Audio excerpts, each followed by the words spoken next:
Hello. Happy new year to all. कल PGT की vacancy आई है एंड डीएसएसबी एग्ज़ाम मिड या एंड से शुरू कराने की प्लानिंग कर रहा है। होप सब ने अपनी स्टडी शुरू कर ली होगी। अगर नहीं किए तो अपनी स्टडी शुरू करें। ठीक है। तो लास्ट वीडियो में हमने 30 तक क्वेश्चन डिस्कस किए थे परसेंटेज के। तो हमारा नेक्स्ट क्वेश्चन है 31।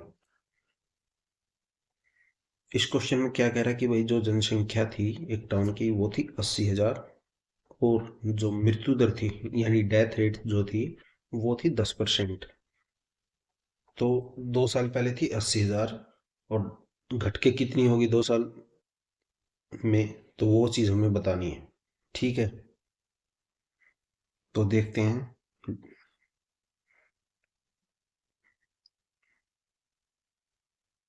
10% यानी 1/10 इन फ्रिक्शन, भिन्न में जो हम कहते हैं हमने हिंदी में।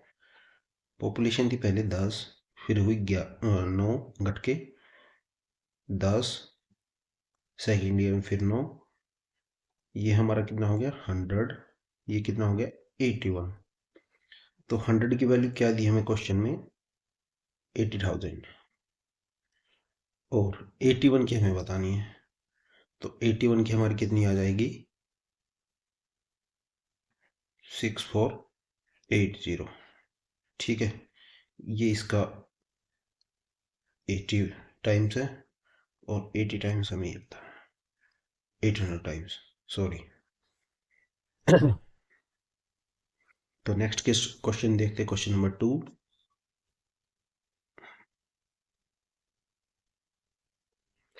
Question number 32।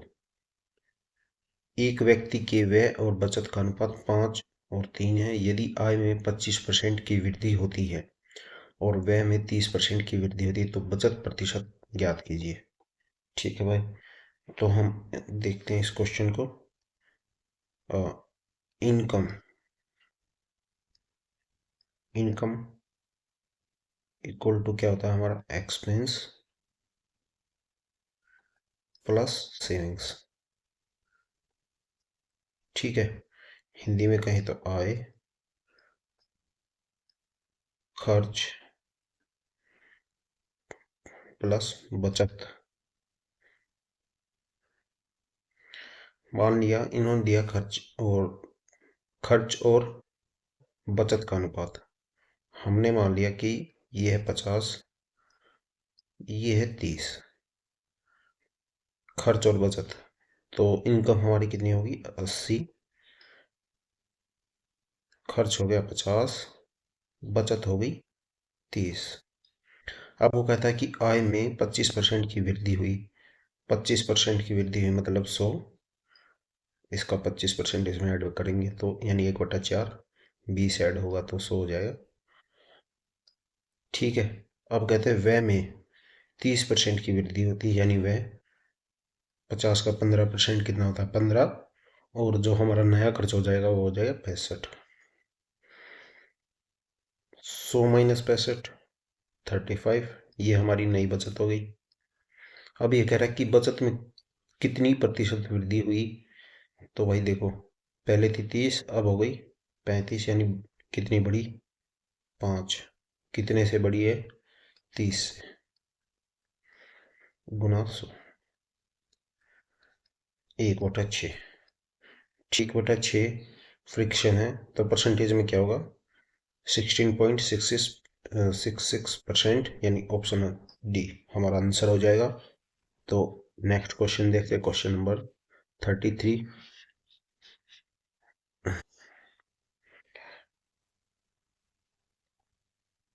Question number 33। एक बेलन की त्रिज्या और ऊंचाई का अनुपात 2 और 5 है। यदि बेलन की ऊंचाई 20% कम कर दी जाए तो मूल बेलन का कुल पृष्ठीय क्षेत्रफल ऊंचाई में परिवर्तन के बाद नए बेलन के कुल पृष्ठीय क्षेत्रफल से कितने प्रतिशत अधिक या कम है। Ratio of radius to height of cylinder is two 5 if the height of cylinder is reduced by 20%, then total surface area of original cylinder is what percent more or less than total surface area of new cylinder after change of height. देखो भाई, सबसे पहले देखते हैं इसका formula.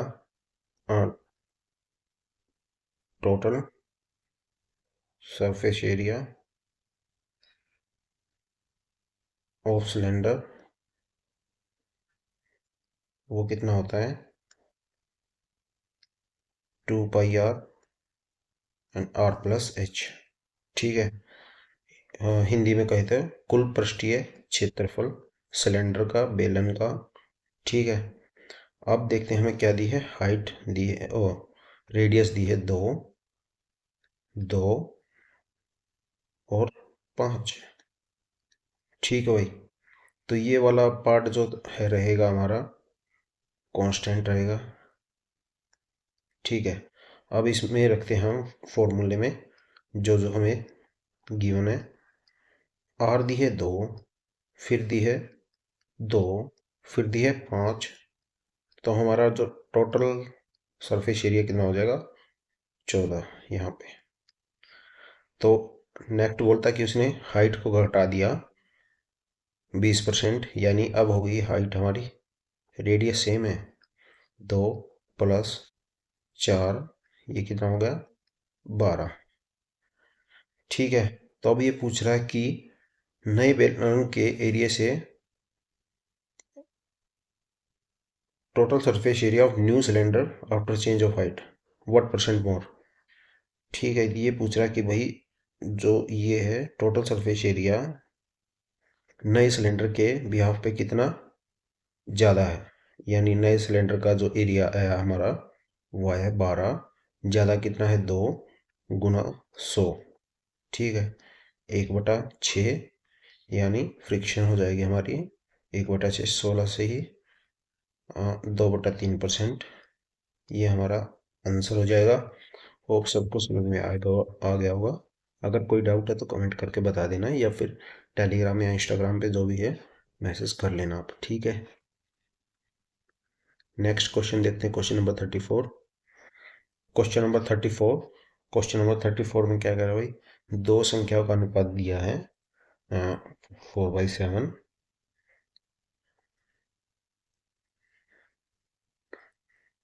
And 2/5। ठीक है।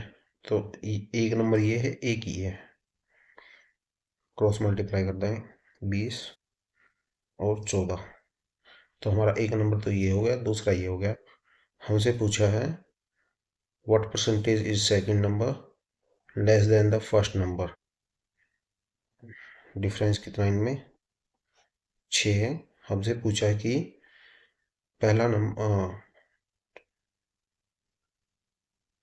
दूसरा नंबर पहले नंबर से कितने प्रतिशत कम है। डिफरेंस किससे पूछा है, पहले नंबर से कितने प्रतिशत कम है ये बताना हमें।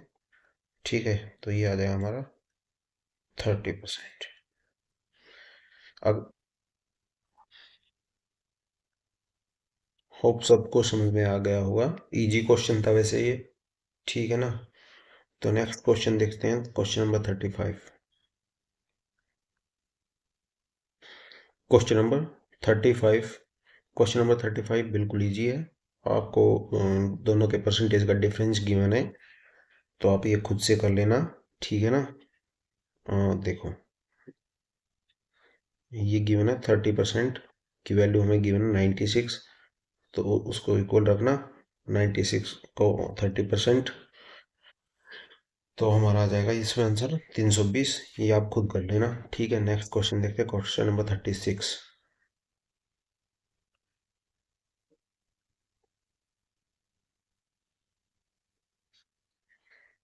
एक कॉलेज में लड़के और लड़कियों की संख्या 5:3 है, 5:3 के अनुपात में यदि 24% लड़कों और 32% लड़कियों की कैंपस प्लेसमेंट में नौकरी नहीं मिली, तो कैंपस प्लेसमेंट में नौकरी पाने वाले छात्रों का प्रतिशत बताना है। ठीक है भाई। तो एक कॉलेज में जो है 5:3 में लड़के और लड़कियां, जिसमें से 24% की नौकरी लड़कों की नहीं, नौकरी नहीं लगी, और 32% लड़कियों की नौकरी नहीं लगी, कैंपस प्लेसमेंट जो होती नहीं हुई। तो हमें बताना है कि कितने लड़के और लड़कियों की कैंपस प्लेसमेंट हुई। ठीक है, तो सबसे पहले देखते हैं 24%। इसकी फ्रैक्शन वैल्यू क्या होती है? 6/25। और ये 32% ये गर्ल्स हैं, ये बॉयज, ये गर्ल्स है। 32% मतलब 8/25 जो फ्रिक्शन वैल्यू होती है। ये कितने रेशो में दिए? 5:3। मल्टीप्लाई 5 से कर देंगे, 5:3:3। 6×5 = 30, 125, 24 एंड 75, 75। तो इन लोगों की नौकरी नहीं लगी। 30, 24 लड़कियां, टोटल लड़के कितने हो गए? 125। टोटल लड़कियां कितनी हो गई? 75। तो नौकरी कितनों की लगी? नौकरी लगी 146। 200 में से ये घटा देंगे, 30 और 54, तब से 46 लड़के और लड़कियों की कैंपस प्लेसमेंट हुई। टोटल कितने हैं? 125 प्लस 75, 200। ठीक है, गुना 100। तो ये हमारा आंसर आ जाएगा 73%। अगर आपको इससे नहीं करना इस तरीके से, तो आप ये कर सकते हो भाई, 500 मान लिया लड़के, 300 मान ली लड़की, टोटल कितने होंगे? 800।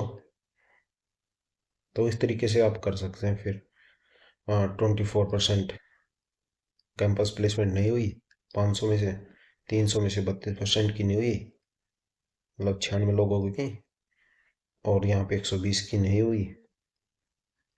इन दोनों को जोड़ के और 800 से घटा देना, जो भी आएगा फिर 800, और जो भी 800 में से ये घटाने के बाद आएगा यहाँ पे, उसको लिख के अपना सोल्व कर लेना। वैसे ये तरीका जो है ये बेस्ट है, फ्रिक्शन में चेंज करके। ये वाला जो पहले मैंने बताया ये कैलकुलेशन वाला हो जाएगा फिर। ठीक है, नेक्स्ट क्वेश्चन देखते हैं, क्वेश्चन नंबर 37। क्वेश्चन नंबर 37, इसमें बोला है कि भाई एक मैच में एक क्रिकेट टीम है 2021 में, उसने 240 मैच खेले हैं। 240 मैच हैं, उसमें से वो 80% जीतना चाहती है, और उसने जो है 90 मैच खेल लिए, जिसमें से उसने 70% जीत हासिल हुई, 30% में उसको हार। तो बचे हुए मैचों में उसको कितने प्रतिशत अपनी जो विनिंग रेट है वो रखनी चाहिए, ताकि उसको जो है 80% उसका जो साल की विनिंग रेट रहे, प्रतिशत रहे। तो देखते हैं भाई, देखो सबसे पहले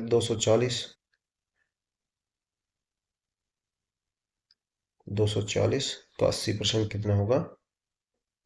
192। 240 80 192। अब ये कह रहा है कि 90 से उसने 70% मैच जीते, 90 में से 70% जीते, 63।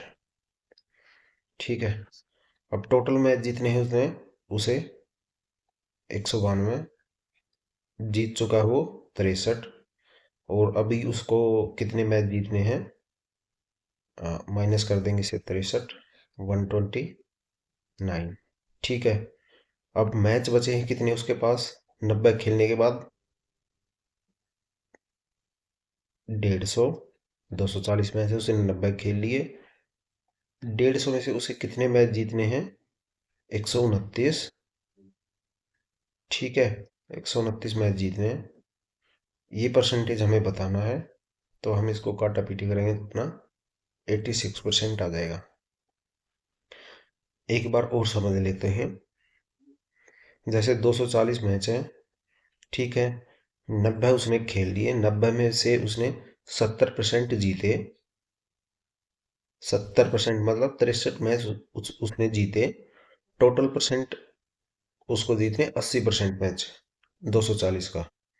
तो 90 में से 70% जीत चुका, मतलब 63। बचे मैच कितने, टोटल मैच 150, 150 में से उसे कितने मैच और जीतने हैं अपना 80% का रेट प्राप्त करने के लिए, वो होगा 192। 192 से 63 घटाएंगे तो कितना आ जाएगा, 129। तो ये परसेंटेज बतानी हमें कि उसे 150 में से कितने मैच जीतने हैं, ठीक है। तो नेक्स्ट क्वेश्चन देखते हैं अपना, question number 38। Question number 38, Sovita का व्यय उसकी बचत से 125% अधिक है यदि उसकी आय 20% बढ़ जाती है और बचत 40% बढ़ जाती है, तो उसका खर्च कितना प्रतिशत बढ़ा। देखो भाई, ये क्वेश्चन हम पहले भी कर चुके हैं। देखो, इनकम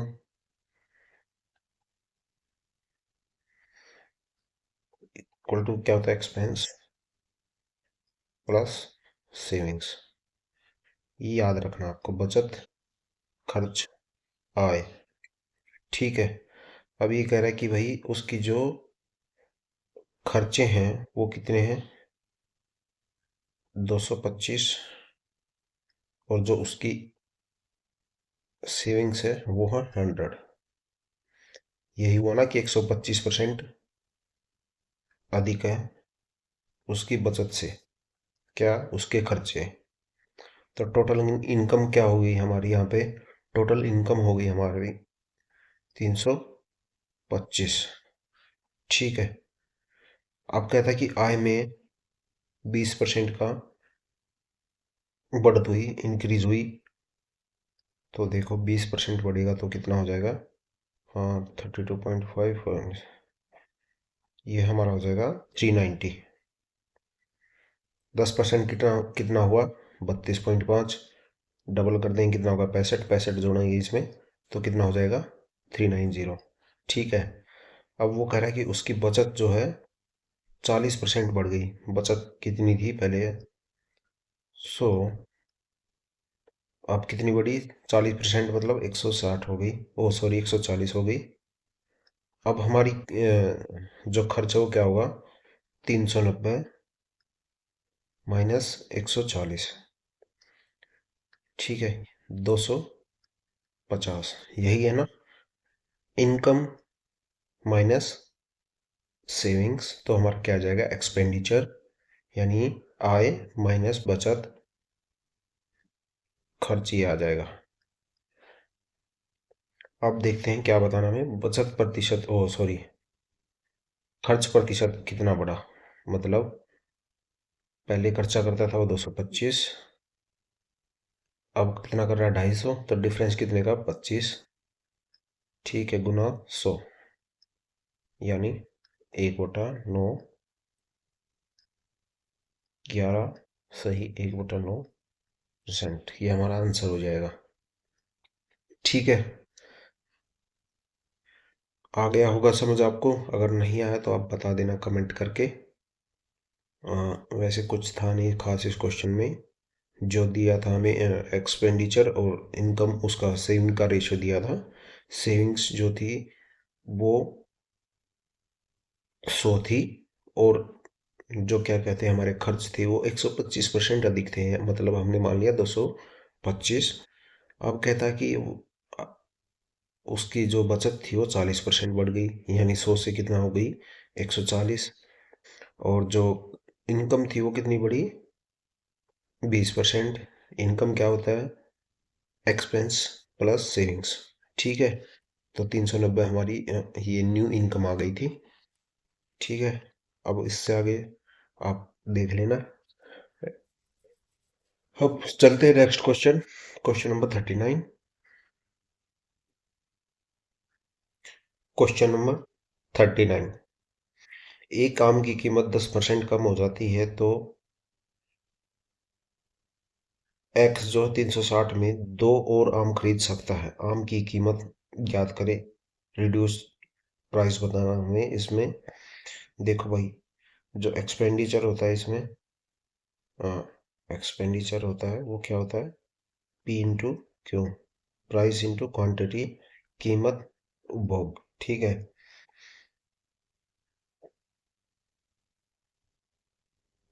तो इस क्वेश्चन के मैं आपको दो सॉल्यूशन बताऊंगा, और एक इजी है, दोनों ही इजी है, मतलब एक बेसिक से एक शॉर्टकट है। तरीके तो इसके बहुत सारे हैं, पर देखते हैं पहला तरीका कौन सा अपना।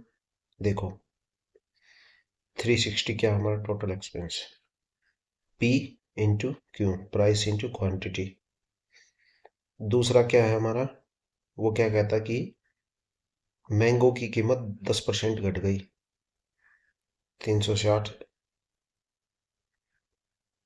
360 कहाँ गया, अरे 360, इसकी वैल्यू कितनी हो गई, 10% घट के, यानी पी कितना हो गया, 9/10 इंटू क्यू। ठीक है, ये दोनों सेम है, तो इसके बराबर रखते हैं हम पी इंटू क्यू, और ये क्या होगा, 9Q, और 9P, sorry 9P divide by 10 into Q. ठीक है, इससे ये कट जाएगा, तो Q बराबर हमारा आ जाएगा 18, और 360, और 360 बराबर है 18 इंटू पी। क्यू आ गया हमारा 18, तो पी कितना आ जाएगा, 360। ठीक है, अब देखते हैं, हमें बताना है उसका घटा हुआ, पी बराबर आ जाएगा, सॉरी 20, 18 दूनी 36, 20 आ जाएगा। अब हमें उसकी जो घटी हुई कीमत बतानी है, 20 इंटू 9/10, तो ये कितना आ जाएगा, 18। अब इसका देखो दूसरा तरीका, इधर देखो, दूसरा तरीका इसका क्या होता है, शॉर्टकट एकदम। कोई भी क्वेश्चन आइए, 360 यहाँ पे लिखना आपको, और फिर लिखना जो परसेंट या बढ़े या घटे, यहाँ पे ये प्लस, और डिवाइड बाई 100 माइनस जो परसेंटेज डिक्रीज हुई है, यानी 90, और जो प्राइस बोला हमें, ये जो भी क्वांटिटी जो एक्स्ट्रा परचेज कर सकता है ये, तो यहाँ से हमारा जो आएगा, ये आ जाएगा 20। ये क्या तो होता है हमेशा हमारा इनिशियल प्राइस। ठीक है, अब इसका 10% इससे घटा दो, 18, ये हमारा रिड्यूस्ड प्राइस होता है। बस ये एक लाइन का क्वेश्चन है, विदाउट पेन भी इसको आप कर सकते हो। हाँ, बेसिक से करना तो भैया ये भी है। ठीक है, दोनों तरीके मैंने आपको बता दिए। अब नेक्स्ट क्वेश्चन देखते हैं, क्वेश्चन नंबर 40। क्वेश्चन नंबर 40, 640 का 12.5%, 30% का 16.5% क्या होगा। ये इजी क्वेश्चन है, ये आप खुद कर लेना।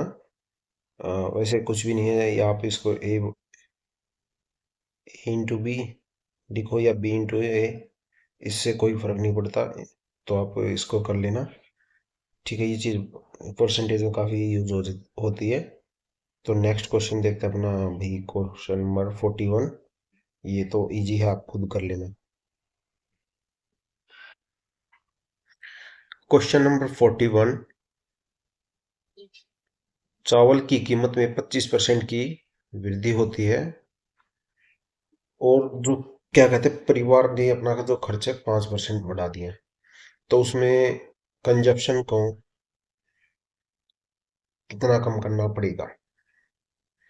With the increase of 25% in the price of rice, a household also increased her expenditure by 5%. By how much percentage her consumption is reduced? तो देखो भाई, इसका ये फॉर्मूला मैंने पहले ही लिख दिया था। ठीक है, price into consumption equal to expenditure.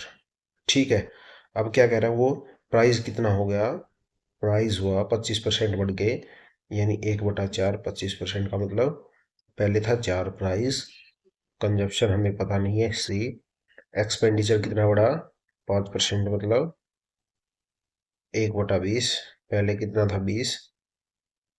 ठीक है, तो सी हमारा कितना हो गया, कंजप्शन कितना हो गया 5।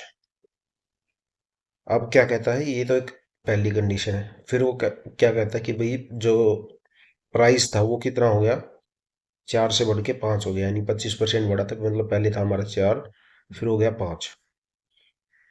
5 इंटू सी।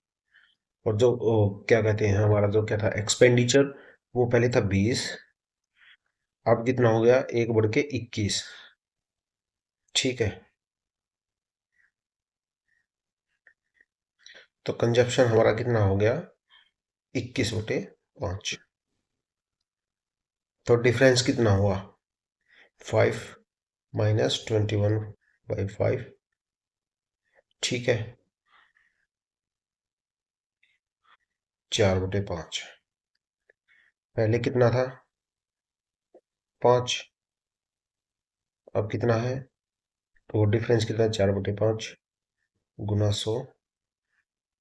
ठीक है, 4/25 गुना 100 कितना हो जाएगा, 16%। देखो, इस क्वेश्चन को करने के बहुत सारे तरीके हैं।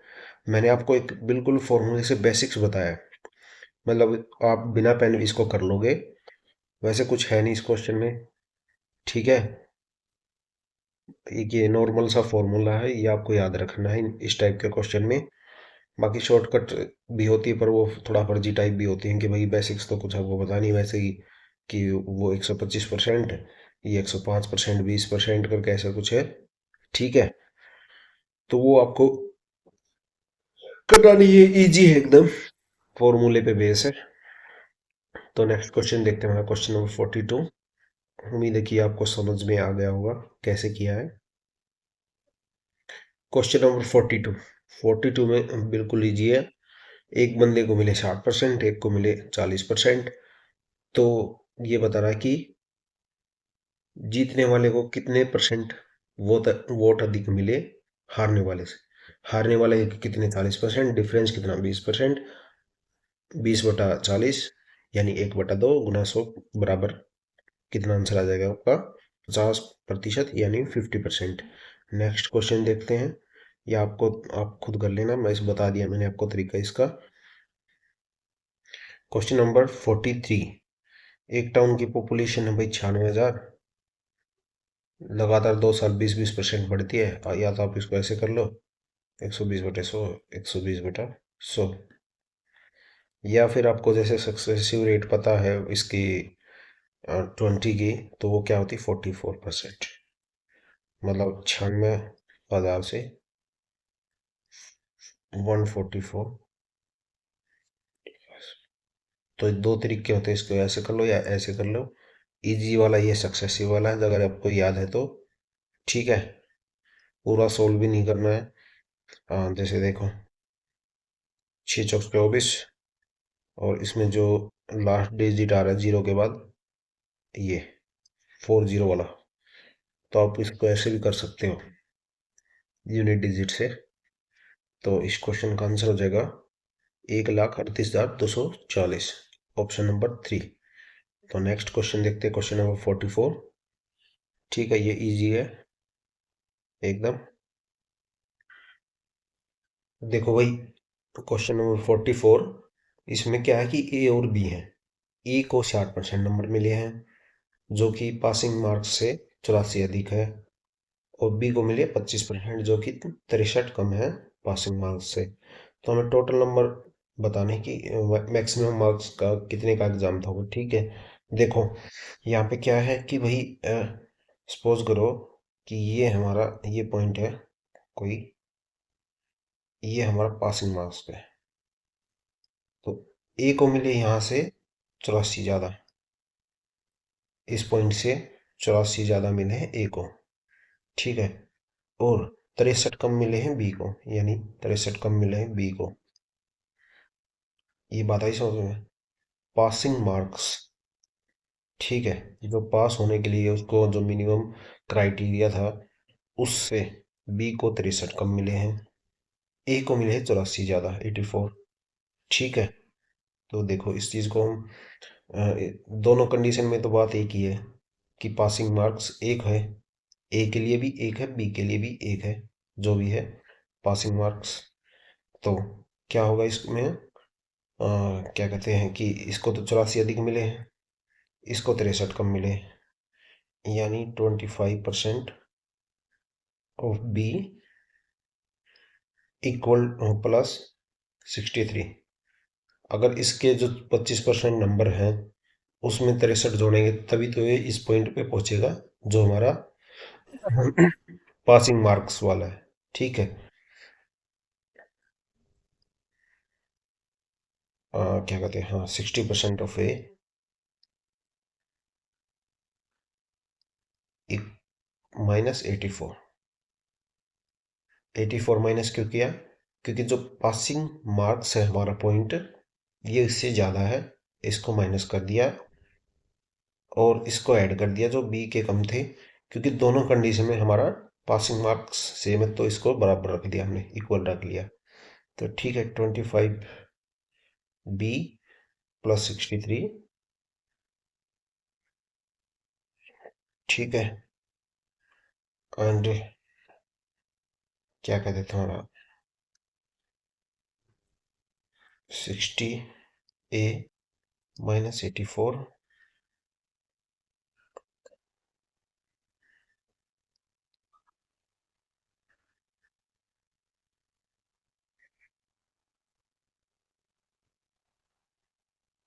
देखो वही वो थोड़ा कुछ गलत लिख दिया था मैंने वो पहले। अब देखो जो पासिंग मार्क्स का क्राइटेरिया हमारा ये पॉइंट पे है, और ए को मिले हैं 84 एक्स्ट्रा इससे, पासिंग मार्क्स से, इससे, इस पॉइंट से। और जो बी को मिले हैं 63 कम मिले हैं, यानी 63 कम मिले हैं इस पासिंग क्राइटेरिया से। ठीक है, लेट जो हमारा टोटल नंबर है वो हमने एक्स मान लिया, जो भी हमारा मैक्सिमम नंबर्स थे मतलब एग्जाम में वो हमने एक्स मान लिए। ठीक है, तो क्या हुआ, बी को कितना मिला, 25% एक्स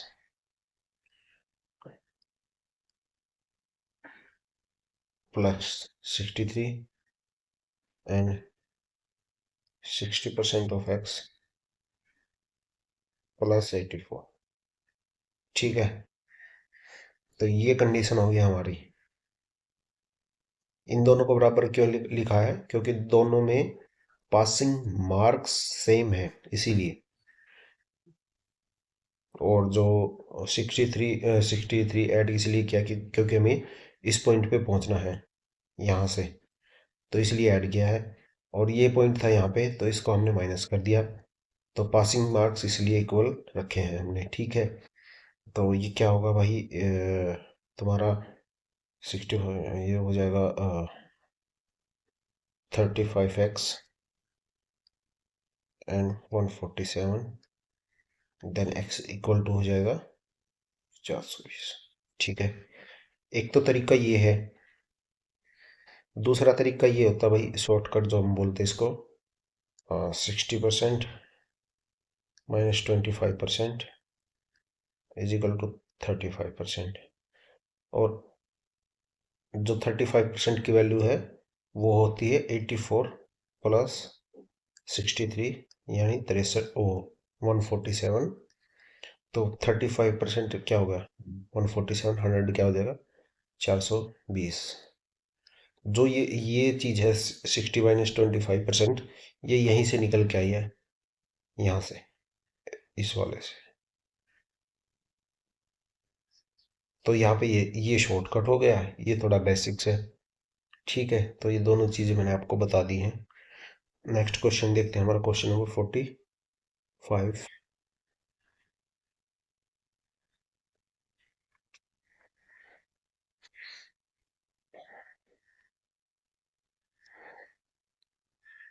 क्वेश्चन नंबर 45 में क्या कह रहा है, ए जो है बी से 14.28% कम है।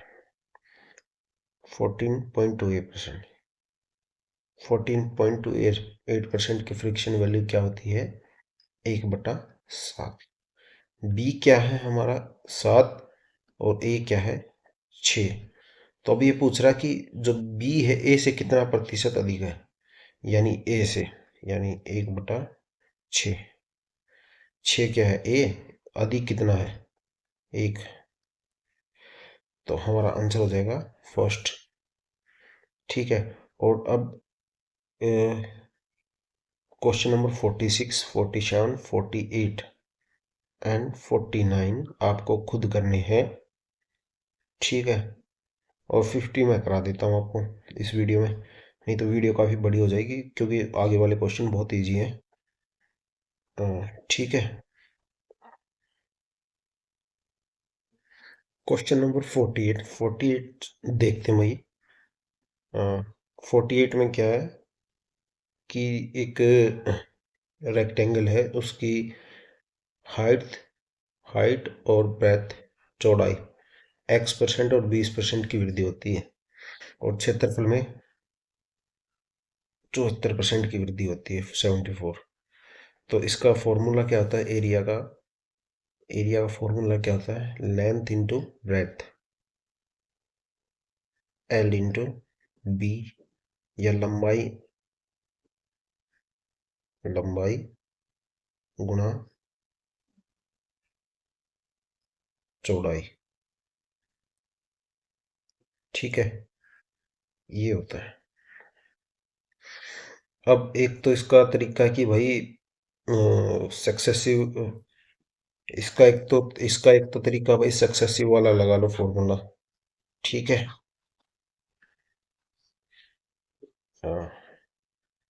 एक्स +20 +20 × x बटे 100 = 74। एक तो तरीका ये है। ठीक है। दूसरा तरीका भाई ये भी है कि देखो 20% को हम लिख सकते हैं 1/5। एरिया क्या होता है एल इंटू बी। ठीक है। मैंने मान लिया कि भाई इसकी जो चौड़ाई है वो है 5, और अपनी तरफ से मान ली इसकी लंबाई 4। तो एरिया कितना हो गया इसका 20। अब क्या कहता है कि उसकी जो चौड़ाई है ब्रेथ है वो 20% बढ़ गई, मतलब ये हो गई 6। ठीक है, ये हो गई 6। तो और जो एरिया था ये बढ़ गया 74। तो ये कितना हो गया 50, 10, 30, ये हो गया 34.8 आपका। ठीक है, 34.8। ठीक है। ये अब यहाँ पे इस केस में क्या होगी, हम इसको मान लेंगे एक्स। ठीक है। और यहाँ पे हो जाएगा ये, जो हमारी लंबाई आ जाएगी वो 34.8 /6। तो ये मोटा मोटी 6×5 = 30, 5 तो आएगा ही, और 36 से थोड़ा बहुत कम है ना, इसको हम मान लेते हैं 5.8। ठीक है। तो पहले हमारी लेंथ थी 4, अब आ गई 5.8। तो मैक्सिमम इंक्रीज कितना हो गया 1.8। पहले कितनी थी 4। यही बताना था हमें इस क्वेश्चन में कि भाई हमें उसको कितना बढ़ाना चाहिए, चौड़ाई को कितने प्रतिशत बढ़ाना चाहिए कि जो हमारा एरिया है वो 74% बढ़े। ठीक है। नेक्स्ट क्वेश्चन देखते हैं हमारा, question number question number 50। Question number 50 देखो, एक गोले की त्रिज्या में x% की वृद्धि होती तो पृष्ठीय क्षेत्रफल में कितने प्रतिशत की वृद्धि होगी। जो एरिया है वो बताना कितने प्रतिशत बढ़ेगा। ठीक है, अगर जो उसकी रेडियस है वो x% बढ़ जाए। सबसे पहले इसका फॉर्मूला होता है हमारा एरिया का 4πr²। ठीक है, गोले के वक्र पृष्ठीय क्षेत्रफल, या वही curved surface area of sphere. ठीक है, ये फॉर्मूला होता है। अब वो कह रहा है कि भाई उसकी जो रेडियस है वो x% बढ़ी। ठीक है। जो इन्होंने जो हमें आंसर दिया है वो सक्सेसिव रेट वाले फॉर्मूले का दिया है। देखो कैसे, x plus x square, x square कैसे आया, एक्स इंटू एक्स, ठीक है, डिवाइड बाई 100, तो 2x plus x square divide by 100, ठीक है, 200x plus x square divide by 100, ऊपर से x कॉमन ले लेंगे, ऊपर से x कॉमन आ गया तो कितना हो गया, 200 प्लस एक्स बटे 100। तो ये हमारा आंसर हो जाएगा। ठीक है, ये कुछ भी नहीं था, हमें बस फॉर्मूले में पुट करना था। तो इस वीडियो में ही इतना ही। मिलते हैं नेक्स्ट वीडियो में कुछ और क्वेश्चन के साथ। ठीक है, अब हमारे क्वेश्चन हो गए, क्वेश्चन नंबर 50 तक हमने इस परसेंटेज के क्वेश्चन कर लिए हैं प्रीवियस ईयर। तो नेक्स्ट वीडियो में हम और कुछ क्वेश्चन डिस्कस करेंगे आपसे। ठीक है, इस वीडियो में इतना ही। Thank you.